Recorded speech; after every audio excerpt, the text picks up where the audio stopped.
Welcome to episode 2 of JGE Talks, hosted by myself, Lee Johnston. I'm delighted today to have Stephen Hubner, who is the club manager of Jumeirah Golf Estates. Stephen, welcome to the podcast. Thanks, Lee. Thanks for inviting me in. Absolutely pleasure. I don't know whether I invited you at the members party or maybe I did it before. You might have not said yes if it wasn't at the members party.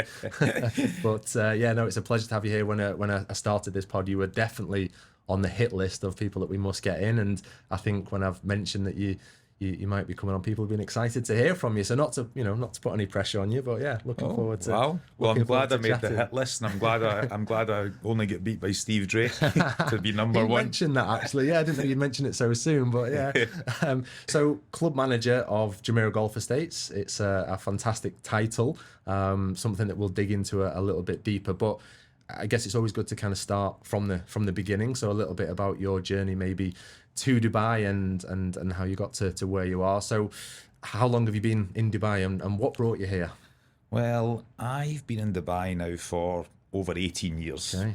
So I moved here. You don't look old enough. I know. And I was an adult when I arrived. And I moved here in 2006. And at that time, I'm from Glasgow. Yeah. And I was a young golf professional. I suppose it was kind of love that brought me here. Yeah. Okay. I met my wife back in about 2003. Yeah. At that time, she was studying architecture. Okay. And she told me she had an opportunity when she graduated to, come to Dubai and work here. Obviously, Dubai was booming from a construction point of view at that time. I'd never even thought about living outside of Scotland, to be honest, but I'm in love. So 2005, November, we came out here on a little reconnaissance mission. And I was fortunate enough at that time, one of my good mates, his girlfriend lived out here. She was a school teacher. So we were connected, and then it meant when we came out on this little reconnaissance mission, she welcomed us, she introduced us to her mates. She invited us to barbecues, we went to a concert, we went to the beach with people that lived here. So we didn't really have a normal holiday. It was more like you were visiting friends. Okay. So that way you get a really good feel for what Dubai's like. And Lee and I both fell in love with the place and decided that definitely we're going to move out. So we moved out the following March back in 2006. So that's kind of how we ended up in Dubai. Wow, and I didn't realise that it was love that got you here. So it wasn't, a lot of the time it is, professional, right? It's people are coming for the job to start with, and love sometimes comes after. So it was the other way around. Yeah, and golf, construction was booming, but golf was starting to boom as well at that time, and I was lucky enough, I was looking for a coaching role because I was really into my golf coaching back home. The boss I had at the golf club I worked at was a good coach, and he taught me how to coach, and he encouraged me in coaching. So when I came to Dubai, I was looking for that role, and one opportunity kind of landed upon my lap to do some custom fitting of golf equipment at Emirates Golf Club and Dubai Creek. And although I was looking for a coaching role, I took that as a sort of temporary thing for one of the companies out here called Pro Sports International, who are a big distributor here. So I worked with them for a little while, and it was quite easy. Back then, they didn't really have many sort of professional fitters, if you like, and I had quite a lot of experience in that. And I remember that the company, the brand Ping, had just released the Ping G5 and i5 at that time. Going back a little while. Brilliant clubs. So I just took the custom fitting cart out onto the range at Dubai Creek, and I was quite a good player then. I know it's hard to believe, having played with you recently, but I was quite a good player. And I'd stand and hit some balls on the range, and the members would come and say, "Oh, what are you doing?" And I would introduce myself, and you were just selling sets of clubs every day. It was brilliant. It was a great product. I was a good coach. So I was giving them a little bit of a lesson at the same time. So reeling them in. Yeah, and then very quickly a coaching position became available at the Creek. And I think because I'd been selling some equipment for the director of golf, Alan McKenzie, at the time, he was keen to get me on board. So I started coaching at the Creek. So that's I guess where apart from the custom fit inside, the professional career started here was with the professional teaching role at Dubai Creek. And that's an amazing place. Dubai Creek, I love it, and I still go there often. So I worked there in the academy teaching for a couple of years, and then I started running the golf academy as the head pro. Yeah. And then over the years, my career moved a little bit more into the operations at Dubai Creek. And I became the director of golf there, looked after membership and things like that. And then in 2018, our company, Dubai Golf, who were owning and managing Dubai Creek and Emirates Golf Club, took over Jumeirah Golf Estates. So I was asked to go up there as part of that to try and help with the integration of our processes and systems and all of that kind of thing. So as much as I was the new guy to Jumeirah Golf Estates, all my lovely colleagues at Jumeirah Golf Estates were kind of new to the company. Okay. So that was an interesting period. I kind of worked between Dubai Creek and JGE for a few months at the end of 2018. And then was fully up at Jumeirah Golf Estates since then. Nice. And I came in as the director of golf, and then later changed to the club manager. It's been a great journey. I love Dubai. Came out here as a unmarried young man, and now I'm a bit older. I've got a few more grey hairs, and we've got a couple of kids who are now 9 and 11, and that's flown in. You know, I love Jumeirah Golf Estates. It's a great club, and looking forward to a few more great years there. Hopefully. Definitely. And you touched on the family side, and how do you see Dubai as a whole for the family? A place that the family are very settled and love. Can you see that changing? Does it work? Is it ideal for the family? Yeah, I think Dubai was an amazing place when I came out, and it just gets better and better all the time. I think it's just phenomenal that this city just improves. It's modern. It's so multicultural. It's safe. I think our kids have had a great upbringing here, and they love it. We still love Scotland. They love going back there in the summer and holiday and things like that. But we'll be in Dubai for the long term for sure. Yeah. And just going back to the teaching side, so how is there a real difference in the teaching golf professional, being a coach out here in Dubai in this region than say in Scotland, or is it the same? Well, it's the same in some aspects, I suppose. I mean, at the end of the day, you're teaching the golf swing. I remember when I first started coaching out here, very quickly I had to really adapt my accent. You know, I've got quite a strong Scottish. Don't worry, we will have subtitles for you today. Glaswegian accent, thank you. I don't even understand what I'm saying sometimes. But yeah, so I remember I had to start speaking a lot slower. I was teaching a lot of people who were maybe first generation golfers who'd never even really seen golf or experienced golf, whereas back in Scotland, more people had an idea of what the sport was about. Of course, probably grown up with it more. Yes, it was different in that respect, but you're still teaching the basic fundamentals to start with, and you're still teaching the golf swing. So there are differences, but there are also lots of similarities. And was there I think when we talk about, business in Dubai, a lot of the time it comes from referrals, right? So you look after someone, you do a good job, and they talk to their friends. And this place is very much about your network. Was it quite a similar experience, even though you're in a golf club and you've got, I guess, a pool of members, but you have one member or one golfer that you look after, and he goes out and shoots a great round and starts telling everybody in the bar? Do you find that then you were getting referrals because these people were spreading the word as well? Yeah, absolutely. I mean, I wouldn't necessarily say it's because of your pupils having outstanding performances. Of course, that happens and it helps. But absolutely, you build great relationships with your pupils, and like caring relationships, and they feel as though they're being cared for. There's lots of friendships that come from those kinds of relationships, and then naturally that develops into referrals. Of course, So absolutely. And I think that's the difference as well, isn't it? Whether it is teaching golf or in business, it's caring, right? It's to some extent going the extra mile, and that's where you will get the referrals, and people will say, he's a good guy, you should go and have a lesson, or he's a good guy, you should go and speak to him about the business sort of thing. So. And that's just a lovely byproduct of kind of doing the right thing. Definitely. And I think the people that are most successful are the people who are caring because it's what you should do and it's the right way to act, as opposed to caring because you know you're going to get something back from it. Yeah, and people can see through that anyway. Yeah, of course. Okay, so Dubai Creek, another very, very good golf club, of course. Moving up towards Jumeirah Golf Estates, which I'm now clearly very biased on, and I think it's the best club in, I was going to say in the world. I mean Dubai, but yeah, it's probably up there as well.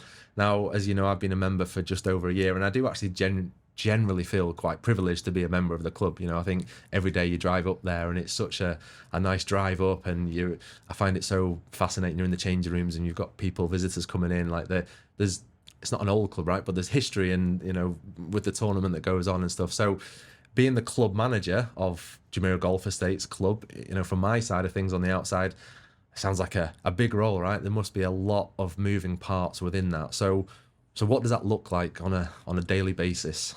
Yeah, I suppose it is. It can seem like quite a big role, I suppose, but I'm a little bit older now, and you know, you build up to these things over a period of time. I'm really fortunate that I've got like a really outstanding senior management team at the club, whether that's in agronomy with our golf course superintendent Stuart Horwood, really talented guy, our director of golf Franco Bota.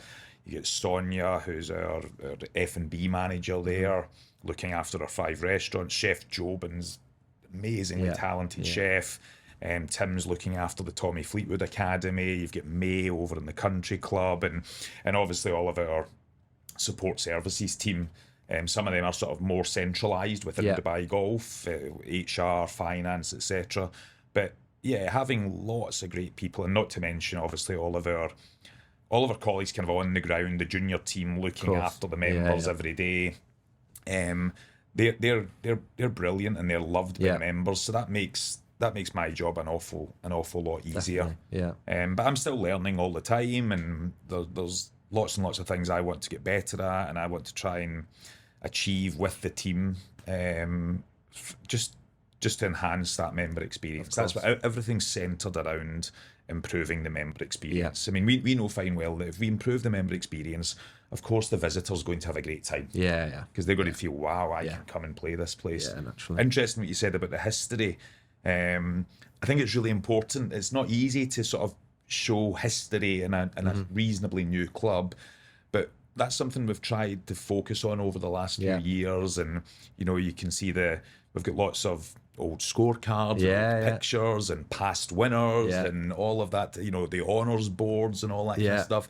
And that's something we want to keep building on. Definitely. And time passes quickly, right? Of course. And somewhere like Jumeirah Golf Estates, where you're hosting the DP World Tour Championship every year, you can get a lot of history building quite quickly. Yeah, definitely. I've got a funny story on that. So I'm sure you won't be listening to the podcast, but I was in the changing rooms the other day. I think I'd been play golfer in the gym, and I've walked out of where I'm getting changed, and you obviously have the row where Rory McIlroy, John Rahm, whoever else is in there, and he's taking selfies next to the locker.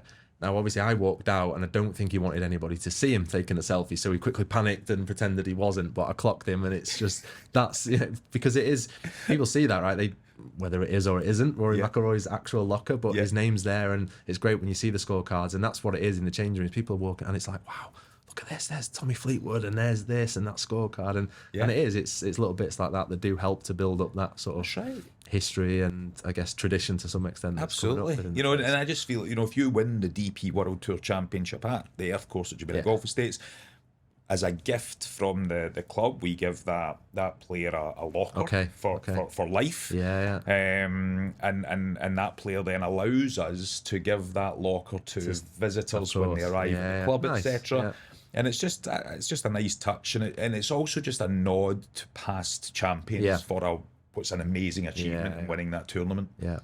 We'll come on to the DP World Tour now. Something I want to ask you touched on again in terms of the role, is about leadership. And again, from my perspective of being involved in a club and seeing from a member side how things are run, and I genuinely think the place, you know, I've played at probably every golf club in Dubai, and I do believe that JG, the best experience from the minute you pull up in a car, the guys at Bagdrop are welcoming, they remember your name, they're happy, they're helpful. You know, you go into the changing room, same experience, they remember your name, all of this, and in my opinion that goes generally all the way through the club. Now, I know, because I know you, that straight away, and I've heard you say this before, you talk about other people. You talk about the management team that you've got. You talk about the guys on the ground.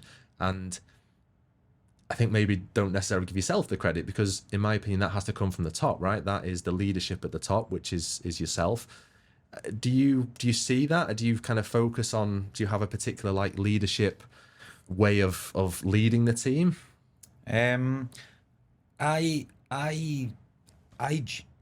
want things to be better for my colleagues, and I want the members to have an amazing experience. If I can make things as good as possible for my colleagues, if I can help them develop, if I can be empathetic and be understanding of their situation, their personal lives, and all of these things, then we can make our team members happier, better equipped to succeed, and then in turn, that's contagious. Absolutely. They'll be happier. That the new guys that come in will learn from these guys. And as I said, time passes quickly, and I've been there maybe 5.5 years, and we've made nice progress. And the managers in the past, like Neil Graham, who's a great guy, a friend of mine. He's on the list. Yeah, he's on the podcast list. He did an amazing job in the early years of getting the club up and running and all that. And I've got to acknowledge, of course, Neil and the team before me. And I think that, listen, sometimes you lose some good people. Because they get new opportunities. And that's happened a lot. But what we try and do is I remember a few years ago we talked about this goal of making our bag drop guys and driving range guys and our starters, we wanted to make them famous. I want to have the most famous bag drop attendant in Dubai. I want to have the most famous starter, guys like Anthony and Douglas and Jeremiah, these guys. But before those guys, there was other guys. There was John and there was Philip and there was other superstars. Of course. And they had set the example so that the new guys came in and they looked at these gents and they thought, he's doing amazing. He looks happy in his job. He's excelling. He's being promoted. We brought in lots of different layers for the guys as well. So you might come in as a guest service attendant, but you can get promoted to an assistant supervisor or a supervisor or a marshal or a chief. So there's lots of different levels, and we're very big on promoting from within. So we understand that we might lose our good people, but we celebrate that because we've kind of helped them develop and get there. But we've got hopefully lots of good guys coming in underneath. So I think for me the focus is on making things as good as possible for our team and trying to. We're very in the last year and a half we've focused a lot on learning and development and training. And really trying to push that forward, and that's really more down to the senior management team, the heads of department, to try and drive training forward in the departments and make it worthwhile training that people are enthusiastic about and want to do. So I mean we've got a long way to go. It's by no means perfect and. But you never get there, do you? No, but I love that because I think what I take from that is that, to some extent, and you touched on it before, the focus with the club is the members, right? It's all about the member experience and that will bring everything else. But then actually what you said, it's then a focus on the team because rightly so, in my opinion, if they're happy, if they want to come to work every day and they're happy and they're smiling and they can see, potential for promotion, then they're giving the members the experience. So by focusing on them, it then leads to the end result, which is the members. If you just focus on the members and forget the staff, it's going to be a nightmare, right? The staff will be miserable. Members won't like the staff. They won't like the members, and members don't get the experience. So 100%. I mean, you're right. My focus has to be on making sure my colleagues have what they need. And then they will look after the members. Yeah, definitely. But I think it's again, from you've got a level of respect without a doubt from members and from the staff. I can see it. You know, I think I'm sure at times you have to have difficult conversations with members and staff, and then you know at times you can relax and have fun and have a game of golf and have a drink, and it's a good balance, isn't it? But it's also there's a bit of a skill involved in having that balance of being able to have a tough conversation and then go and have a nice conversation. And of course, but we. Yes, there are sometimes difficult conversations that have to be had, but you know what? At Jumeirah Golf Estates, we're really lucky because we have got, and I genuinely mean this, we've got a lovely membership. Yes, we really do. We've got a great group of colleagues and a lovely membership, and we've got maybe 1,000 golf members, a few thousand country club members, but there's not too many difficulties. People are there in their leisure time. Quite nice to be working with people in their leisure time. Yes. The advantage of that is they're happy, they're relaxed, they're at their golf club, they're not at their work. Yeah. So most of our customers are in their leisure time. That can mean that sometimes they're a little bit unforgiving because they're spending their valuable leisure time and their money with you. Yeah. But at the same time, they're generally quite happy. Which is good. Yeah, interesting. Good to hear that the members are happy and helping. They're a good bunch. Job as well. So DP World Tour Championship, so every November hosted at Jumeirah Golf Estates, and obviously the popularity has grown, right, in terms of I guess across the world, but the numbers of guests and people that are coming through the doors at JG to watch the tournament. I remember going probably 10 years ago for the first time, and you know it was busy, but it wasn't as busy as it was in November last year. And it's an amazing tournament. It gets lively, and we of course you have the best golfers from all over the world. So from again your side in your role, how involved are you with the actual tournament when it's on? Now I guess there's a lot leading up to it, but we talk about I guess a couple of months before to the actual tournament itself. So I mean the DP World Tour. They're an amazing team. Yeah. They're hugely creative. We're fortunate enough to have them utilising space at Jumeirah Golf Estates for their offices. Yeah. So we work very, very closely with Tom Phillips, who's sort of in charge of the DP World Tour in this region, and Freddie Schmeiser, who is in charge of the tournament. But as I say, they've got a brilliant team. So certainly, of course, it's their tournament on our venue. Yeah. So there's a great partnership and lots of collaboration. Yeah. But certainly they are definitely doing most of the heavy lifting, of course. But from an agronomy standpoint, obviously Stuart Horwood and the team are extremely busy, and we have to plan. We want the course to be great all year round for members, but obviously there's an expectation that we need to have it in peak condition, tournament condition, in November. That's quite early in the golfing season in Dubai, which has always been a challenge. Ideally, you would maybe host it in February or something like that, and it would give you a bit more time during the nice weather to prepare. But Stuart and the team do a brilliant job, and also we look after a lot of the food and beverage at the tournament. We've got a guy called Gabriel Bertia, who is our sort of F&B. He's in charge of all the events at Emirates Golf Club and the Jumeirah Golf Estates. He's superb. Yeah. He's really creative, smart guy, and he's helped push it forward each year. Okay. So we've got a lot of member communications to manage, but on the week of the tournament, agronomy extremely busy, food and beverage extremely busy, golf operations, for example, not as busy as they would be in a normal week. So it's different, but it's a great week. It's about still being there, being present. That's right. If there's people asking questions, but maybe a chance to enjoy it a little bit, or is it still a stressful few days? It's a really, I mean, it's long hours. Yes, and I can imagine. It's very, very busy, especially when it rains during the tournament. That can be a challenge. But I always the last few years I've always said to myself, try and give yourself 1 hour. Each day of going out and smelling the roses a little bit. So maybe you go and watch Tommy Fleetwood playing a few holes and take out one of the members in the cart or something like that, and enjoy doing that. So it's important that you can be right in amongst that event, but you can kind of miss the whole thing. So it's important that just to take a little bit of time out to enjoy some nice moments during the tournament as well. And on the back of the tournament, how much of a positive impact does that tournament have on the club itself? Now, I guess naturally, of course, it attracts then a lot of people that want to come and play the course for I guess even still today, 6 months after the tournament, people are coming to play it because of that. is there any other kind of positive sides of things from the club's perspective? Yeah, I mean, obviously the tournament gives the course, the Earth course, and the club, international recognition. Yeah. It's on TV. The Earth course is very is very well designed. It's quite unique. When you see it on TV, you know straight away that's the Earth course. Yeah. You get the huge white bunkers, the green grass, the red mulch. Yeah.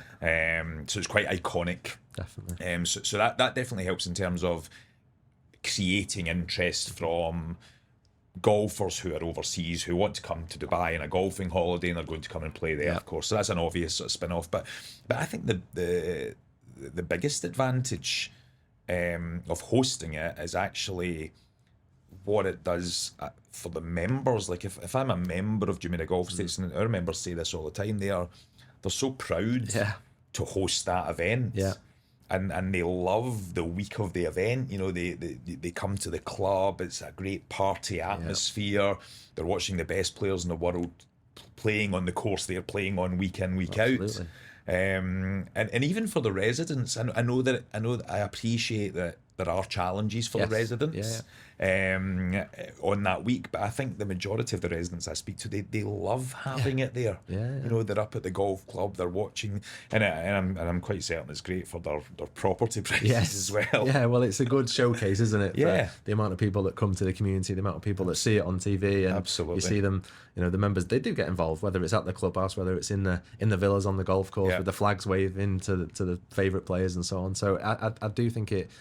Seeing it sort of brings the community together to some point. Definitely. And as you say, I'm sure there's challenges. Some people are annoyed that there's a bit more traffic and stuff like that. But I think, again, if you live in JG, you know what's happening, right? You know that for a week of the year, it's going to be busy. Let's embrace it and let's try and enjoy it. Absolutely. And I think most of the members do that. They just think, okay, this is the week of the tournament. I'm going to be up at the club each day and enjoying the golf. Yeah, make the most of it. So from one big tournament to an even bigger tournament, which we know as Curry Club on a Thursday evening in Jumeirah Golf Estates.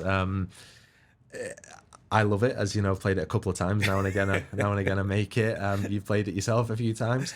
Where did the idea of Curry Club? And I suppose for people that don't know about Curry Club, it is every Thursday. Now we're teeing off at 4:30. I should know this. 4:30, 9 holes on fire or earth. Very friendly, relaxed, but there's a competition. You can win some great prizes, and then you finish. You go up to Kasturi, the best Indian restaurant in Dubai. It is. And you have a nice meal. It's provided, a couple of drinks. Very social, so great way. So where did it, just over a year now, or maybe about a year, is it now, Curry? Yeah, so a few years ago, we started, just before COVID, we started to do this similar sort of thing, Tuesday afternoon roll up, and members come along, and we did a couple of them, and then COVID hit, and then it kind of stopped. And then during one of our members' consultative committee meetings, maybe a year and a half ago or something like that, one of our members, I think it was Khalid Galib, he sort of suggested that we should look at doing a weekly roll-up in the evening, 9 holes, something like that, with a bit of food. It's social. And another MCC member, Derek Gemmell, he had suggested one idea to try and get Kasturi going was to implement a Curry Club. And Curry Club would be a thing where once a month you get dressed up in your suit, and maybe you had club ties, and you would go for a really nice curry in Kasturi. Yeah. So we kind of put both of those ideas together, came up with Curry Club. Yeah. We've not got there with the ties yet. We're still talking about maybe once a month we get dressed up a little bit. So it started from there, and it's just been brilliant. Yeah. 9 holes, pairs scramble, great format. Yeah. As late as possible, we can play in the afternoon with daylight. And Kasturi, as you said, it's a brilliant restaurant. Yeah. And the people who play in Curry Club are great, and it's really created a lot of brilliant friendships. Definitely. Yeah. As you know, the colleagues get involved in it, the pros get involved in it, which is nice. Sometimes I brought my son William to play with me a few times. I remember it well, he played very well. Yeah, which is nice. There's families playing. There's lady members who would maybe never be part of that type of thing, because it could be seen as like a guy's curry night. Yeah. But there's ladies playing all the time, relationships developing between the lady section and the gents section. Which is brilliant. And one of the things that's been great about Curry Club is it's every week, so it's got momentum. Right. You know, I have to say, Cian Higgins has done an outstanding job in his role with new member integration. You know, he takes his role so seriously. We want to make sure that everyone who joins that golf club is integrated as quickly as possible. They make new friends. And Curry Club's brilliant for that. Because the guy joins, a new member joins on the Monday, and we say, right, do you want to play Curry Club on the Thursday? We'll introduce you to a few new members, I'll play with you, whatever. And then because of Curry Club being that relaxed atmosphere, they straight away they have a beer or two with their new friends, and then they arrange their own games. Yeah, definitely. Tommy Fleetwood plays in Curry Club. It's, I mean, it is. It's you know, we laugh about it, but from a serious side, like, it is a great thing, and you know, I've experienced it, and I've met so many people from Curry Club, and you know, look, there's a lot of fantastic golfers at JG, like incredible golfers from an amateur side of things, and a couple of very good professionals as well. And there's some, you know, there's a lot of serious golf as well, right? There's the competitions, club championships, etc. But it's just a nice, relaxed format that you can go out, you can enjoy. And yes, it's serious because you can win prizes, but it brings people together. And I know so many people that have made connections at that place, gone on to do business together, gone on to play more golf together, gone on to become great friends because of Curry Club. So it's absolutely. It's a I remember thing. playing Curry Club with one of our members, Dan Dickinson. You know Dan, and we got off the 18th hole, and we drove round towards Cart Return, and Tommy Fleetwood's standing in the chipping green with his little boy Frankie, and they're doing some chipping, and I waved over, "Hi Tom," and he looked over and he said, "Have you been playing Curry Club?" And I was like, "Yeah," and this is last year, you know. And I was like, yeah, we've just finished. And he says, "I want to play." Wow. And I introduced him to Dan. And he said, "I'm flying out like in 2 weeks' time. Can we play next week?" And I was like, "Yeah, I would love to have you play." And he says to Dan, "Can you play, Dan?"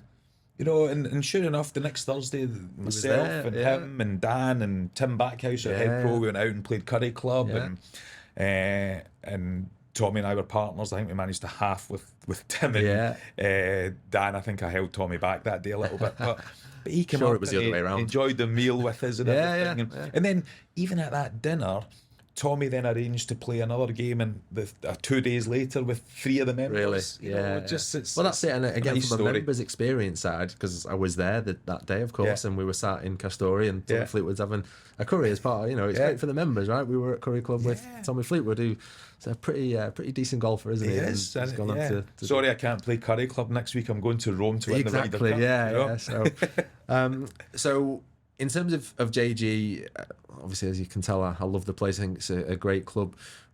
Where can it get to? What's next for the club itself?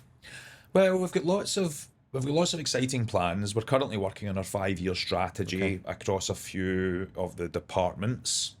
Some nice upcoming developments that are happening this summer is we're going to be expanding the swimming pool area, nice. upgrading the area, beautiful new furnitures and things like that there, bringing the pool and Bota, which is a fabulous outlet, more together, linking the restaurant through the pool bar into the pool. Nice. So that kind of whole Bota pool area will be upgraded, which I'm sure all of the community and the members will really enjoy that. Because it'll certainly feel that when you arrive there, it's really a step up from where it is at the moment. So that's going to be great. We're looking at possibly having like a little kids sort of splash section and as part of that development as well. And we're also expanding the gym.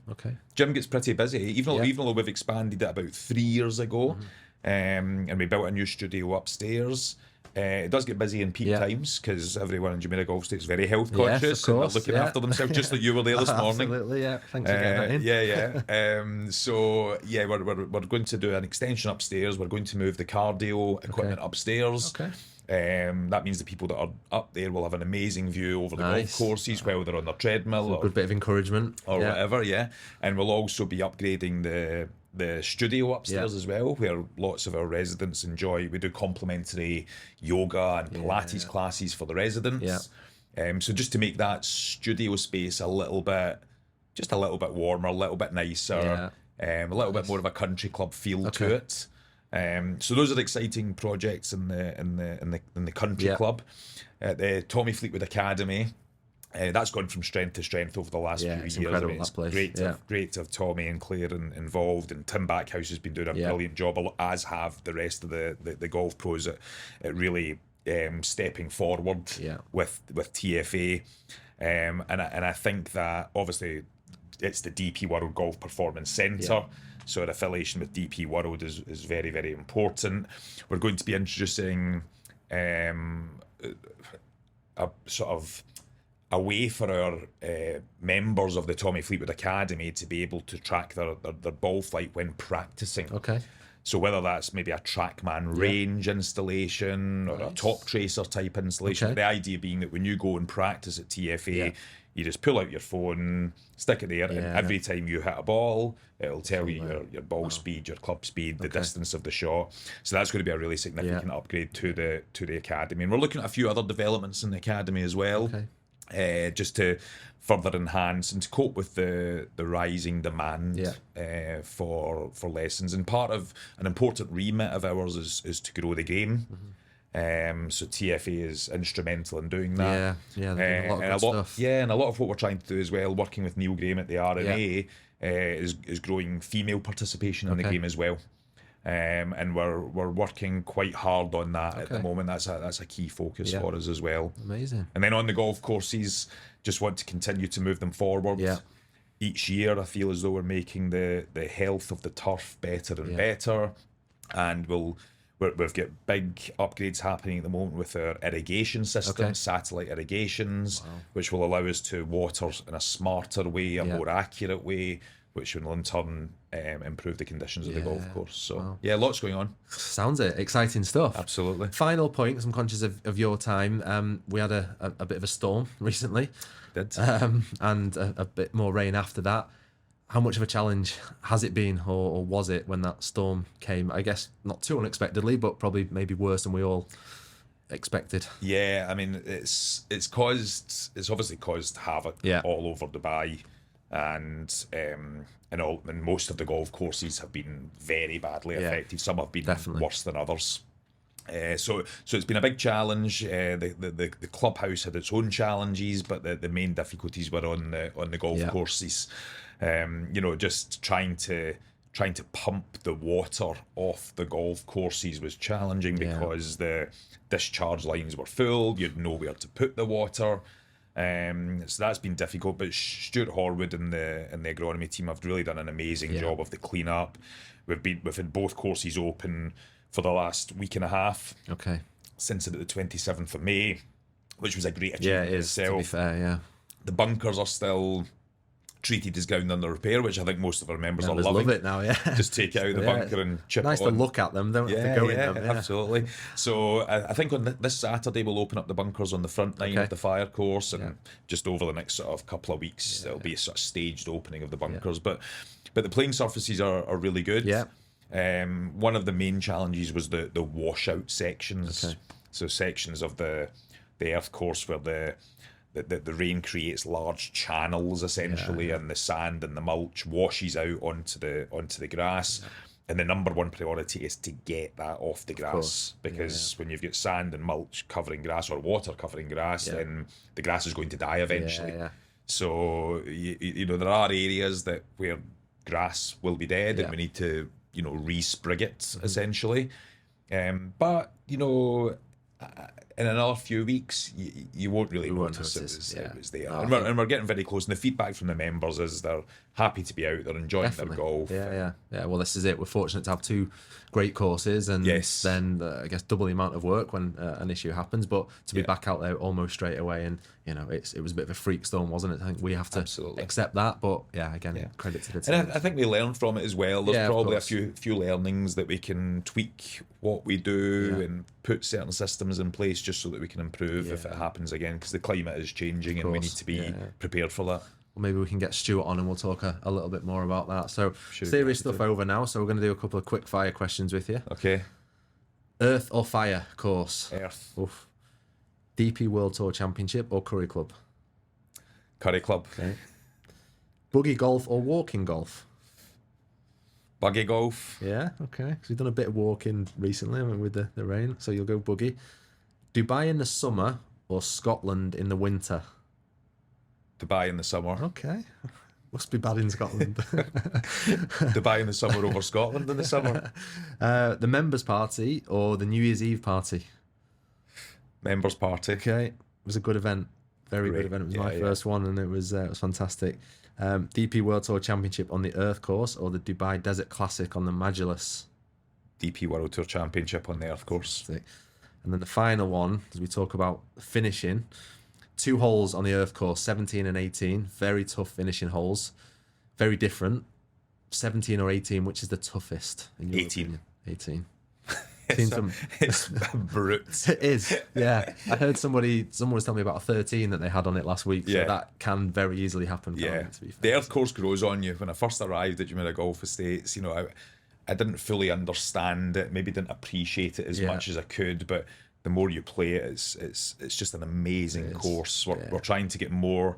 Stuart was telling the members committee the other night that we're trying to get more and more short grass areas. Get it playing harder, faster, more options to run it up hills and things like that from around the greens. So look forward to that. Yeah. And in fairness, we've got the fire course, which in theory is a second course, but I said It's this a before, brilliant course. it's a brilliant course in its own right. So yeah, we're lucky. We are very lucky. Well, look, thank you very much. I do really appreciate you coming on. It's been very good to talk to you. So yeah, appreciate it. Lots of insight and interest for all of our listeners. So yeah, thank you very much. Thanks a lot. Thanks for having me. Good luck with the podcast. Thank you very much. I hope this doesn't make your ratings go down. Could make or break, to be honest. Go down to 1.